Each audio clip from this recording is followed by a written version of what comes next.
On the 25th of April, we're going to be the same age as you are, which is what? 10. 10. Some of you are 9, some of you are 11. But this office will be 10 years old in April.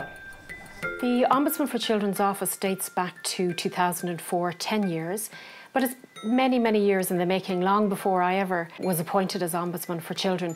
In fact, it dates back to 1996. The government were under a lot of pressure in relation to clerical child sex abuse. And in fact, the trigger for that brought with it a lot of public attention, specifically on child protection, and a public demand for some kind of oversight of the children's sector. When I spoke to people in the very beginning, people were a little bit apprehensive about the idea of listening to what children had to say. I would say now that my own sense of it is that people take the office much more seriously than they may have done 10 years ago. In terms of challenges, one of the big things for me was about children being taken seriously and people listening to what children had to say. And the second thing was about agitating for political change to make sure that children were on the political agenda.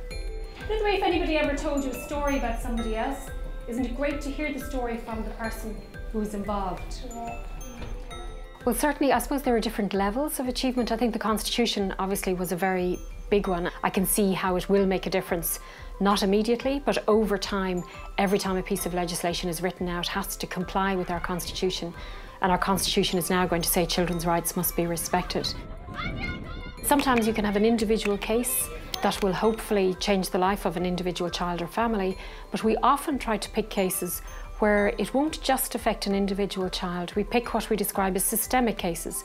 So where the problem, the individual case, is one child and one family coming to the office, but there are many children who are affected by exactly the same issue. 2 classes a week come, so like you're coming today. For the last 10 years, it's really been about bringing children's rights to the fore. I think for the next 10 years, what it should be about is embedding the ideology of respecting children and respecting their views. We're constantly trying to raise awareness about the office. I would never be complacent about that, and nor would I sit back and say, I think everybody knows about the office. I think they don't, and I always worry that the people who really need us might be the very people who need to find out.